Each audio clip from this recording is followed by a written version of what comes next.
It appears that Focusrite audio interface is one of the best top 10 budget audio interface in the world. In this video, I'll be doing my review on the 2i2 third generation Focusrite audio interface. Without further ado, let's get started. When you buy a Focusrite 2i2 third generation, you will pretty much get two things. So your audio interface and this cord here, this is the USB type A to USB type C. And now let's start off with the build. So this Focusrite is a well-built audio interface. This is about a pound in weight, and on here it feels like it's a matte type of thing, and on here this is like more of a glossy, which could pretty much pick up fingerprints on it. Okay, and let's start off from this corner here. So this is your two input. It could be microphone, two microphone. You can use a condenser microphone or a dynamic microphone. You can also connect instruments like keyboard or guitar. Let's say, for example, you wanted to connect a keyboard on here and a guitar on here. You can also maybe connect a condenser microphone on here and a guitar on here. So whatever you wanted to connect.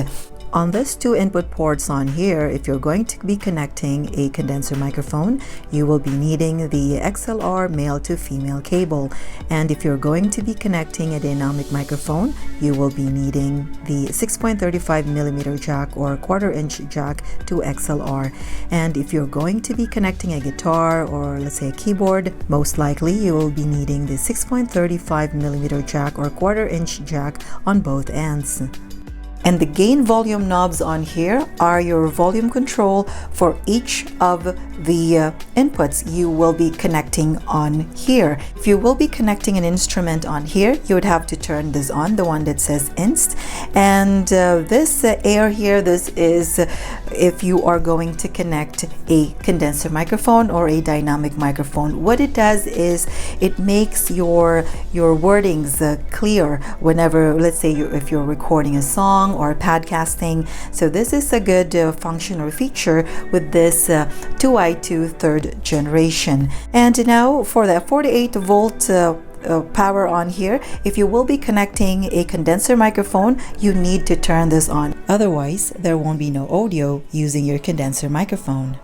And this monitor volume knob on here, this is your control if you are going to connect an external speaker, and that is from the back on here. So this is a balance output if you are going to be connecting this to an external speaker.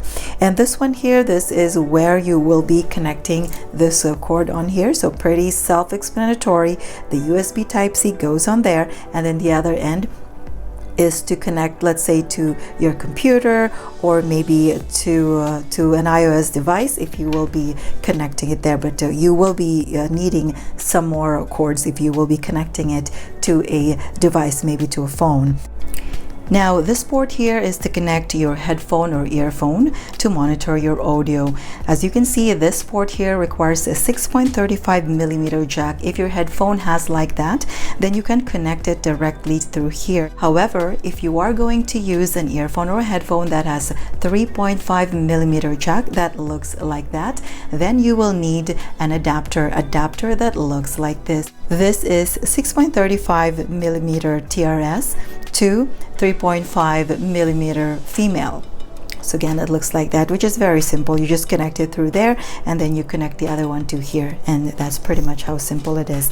And now if you're going to connect whatever it is, it could be an instrument, guitar, keyboard, or a dynamic microphone or a condenser microphone, there should be lights around on this volume knobs on here. The default colors are green, orange, and red. Of course, if it's green, that means your audio level is great, and if it's orange, then it's close to peaking the audio, and if it's red, then it's not good. Your audio is peaking, so you have to adjust your audio or maybe lower the gain. And the volume knob on here, this is your control for your headphone or earphone to monitor the audio. And just take note, this volume knob here does not affect the audio output of your recording or streaming. Anyway, you can still adjust your gain level or volume level on the audio software you are using. Just so you know, Focusrite interface is not only compatible with a Mac or Windows, this is also compatible to phones, Android or iOS devices. Now, if you will be connecting this one to a computer, Windows or Mac, you should register your audio interface for you to be able to download all the recording audio softwares that comes with it. To register your audio interface, you will need the serial number, which is located at the bottom of the audio interface itself. And now to connect is very simple. So as I mentioned, connect the USB Type-C on here, and then the other end, just connect to the USB port of the laptop. Okay, let's connect it on this laptop. Okay, let's connect it on here. There you go. And now let's connect this microphone on here. Okay, there you go. And of course the other end is on here. So let's just use mic 1 on here. Okay, there you go. Since I'll be using a condenser microphone, I had already turned on the 48-volt power on here, and now I'm going to connect the adapter. And from here, if both the instrument and air mode are both lit up, I'm just going to turn off the instrument since I am connecting a condenser microphone. It's actually a preference if you would like to turn on the air mode on here. In my opinion, it's best to have this turned on. As I mentioned earlier, this air mode here, this gives your vocals or the words you're saying, it's more clear. So okay, let's just leave that on, and let's also connect this earphone on here. Okay, there you go. Just to give you a heads up, I am not yet a pro on using this software, but anyway, let me give you a short sample using this Focusrite audio interface connected to this laptop using Ableton Live 11 Lite, and of course with this condenser microphone. So what I will do, as I am doing my recording right now, I will be syncing right away the recorded audio from this one. So while I am doing a short sample, you can hear it right away, the actual audio output from this recording on here.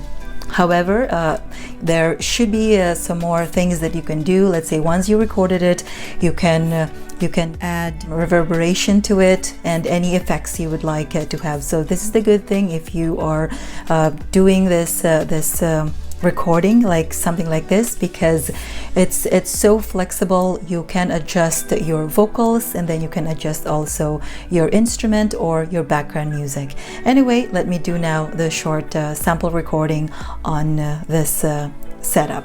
Okay.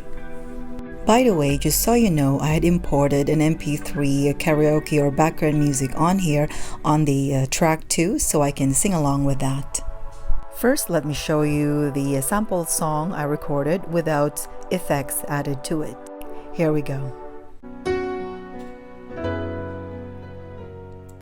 Here I am, alone, and I don't understand exactly how it all begun. The dream just walked away. This time, let me show you when effects are added to the sample song I recorded.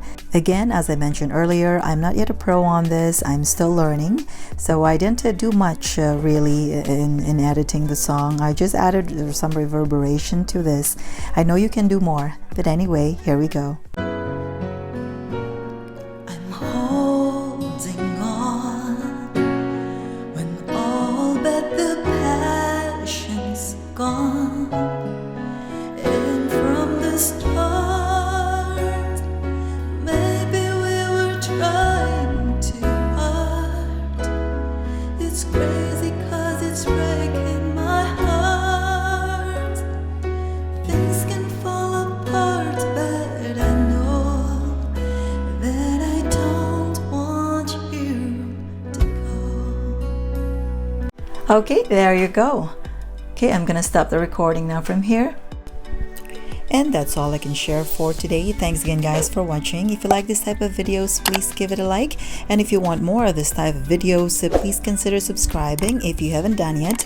And hit the notification bell so you are always updated for all the upcoming videos I will be posting. Keep safe, and until next time.